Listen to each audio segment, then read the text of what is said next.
This girl, at 8 years old, she was so painfully shy that she couldn't bring herself to look strangers in the eyes. At 13, she left her family behind, packed a single suitcase, and moved to Los Angeles with nothing but a dream and a father who believed in her. At 18, someone famous publicly humiliated her on national television in front of millions of people. And at 24, she became the youngest person in the history of American television to receive its highest honor. Can you guess who she is? Comment right now. I'm counting down. 5, 4, 3, 2, 1. Clue number 1. She grew up in Oakland, California. And if you know Oakland, you know that's not Beverly Hills. No swimming pool in the backyard. No Hollywood agents knocking on the front door. Her father and mother were both school teachers. Two ordinary teachers with an ordinary daughter and an extraordinary dream. But here's what makes this interesting. Her mother wasn't just a teacher. She also managed the house of a Shakespeare theater in Orinda, California. Which means from the time she was very small, this little girl grew up inside a theater.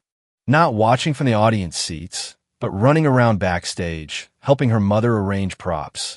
Sitting in the wings watching actors rehearse night after night.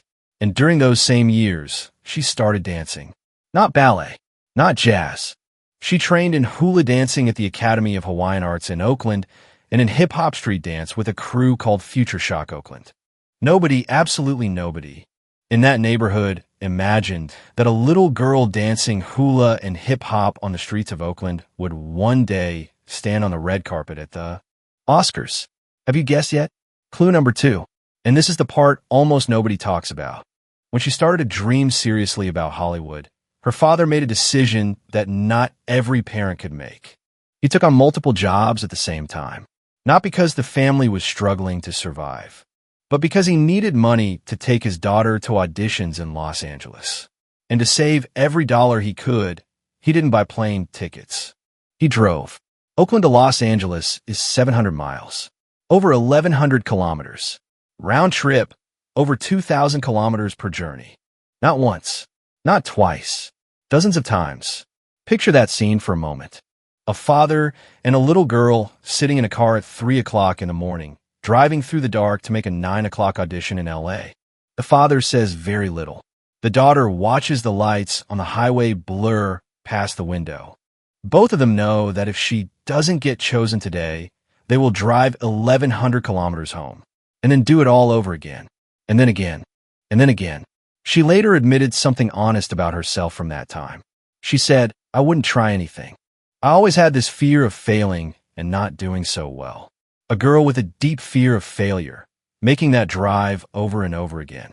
Are you getting closer? Clue number 3. In 2010, when she was 13 years old, the family made a decision. She would move to Los Angeles. Just her and her father. No friends. No normal school. No normal teenage years. Just a small apartment in downtown LA, back-to-back auditions, in a city that didn't know her name yet. She spoke about this years later with the kind of honesty that stopped people in their tracks. She said, "I was 13 and it was just me and my dad in an apartment in downtown LA. I remember getting my period and him not knowing what to do. It was a weird, transitional, lonely phase." Think about what that means.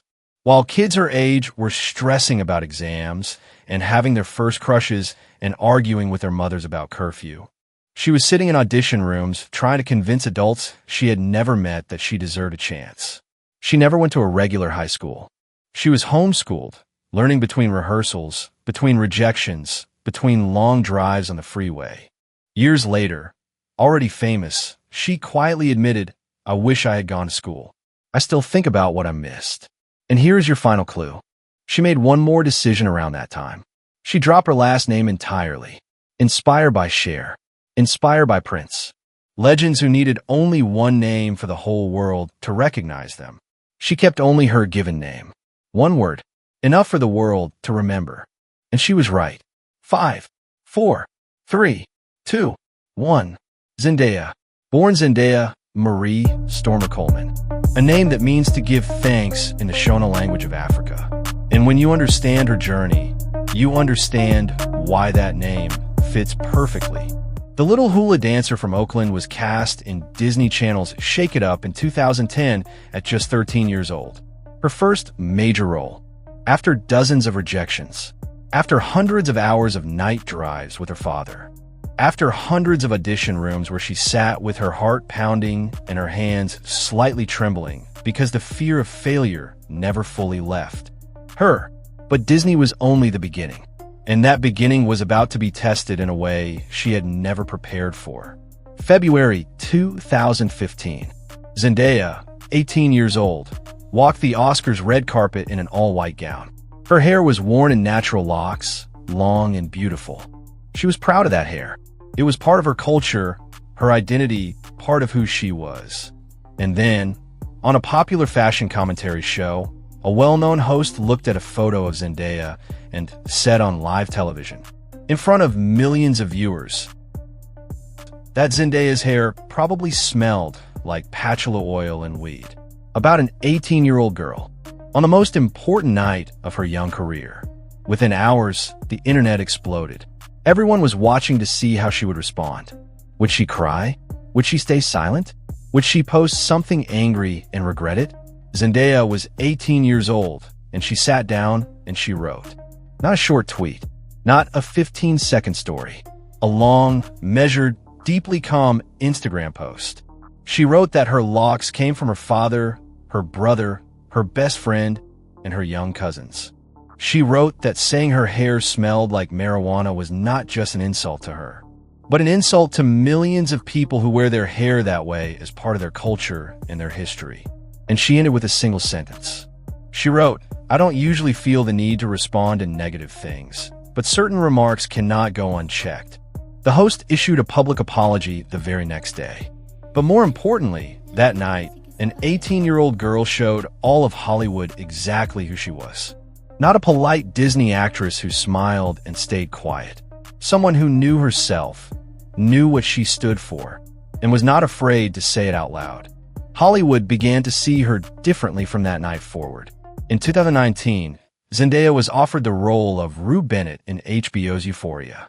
A 17-year-old girl battling drug addiction, depression, and slowly destroying herself from the inside. As far from Disney as it was possible to go. Many people in the industry quietly asked the question, could the Disney girl actually pull this off? She didn't just accept the role.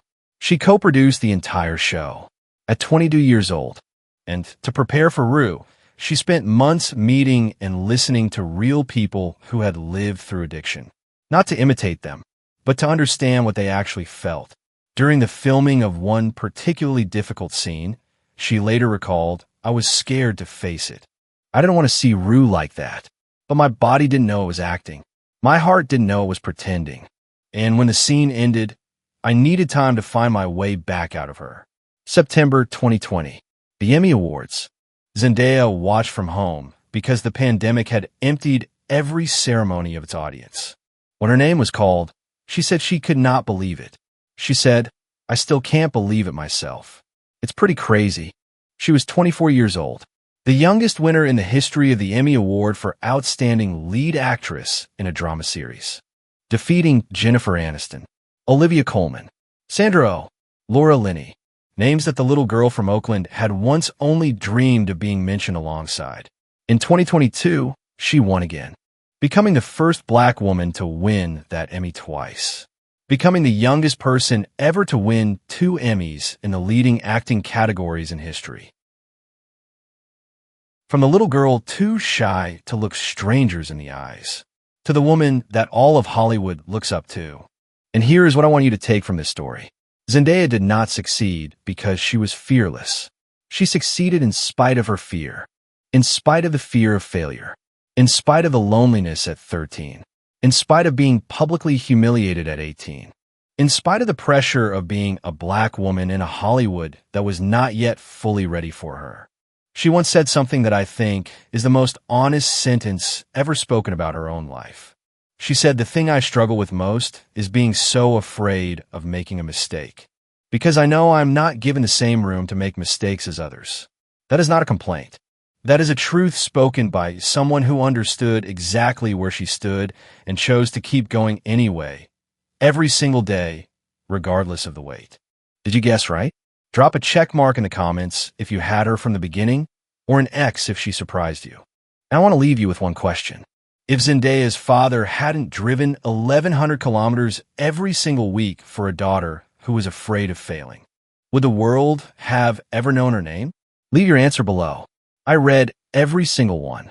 And if you want to see the next story, subscribe right now and turn on notifications. Because the next video is about a Hollywood star who was rejected over 1,500 times before landing their first role. 1,500 times. See you there.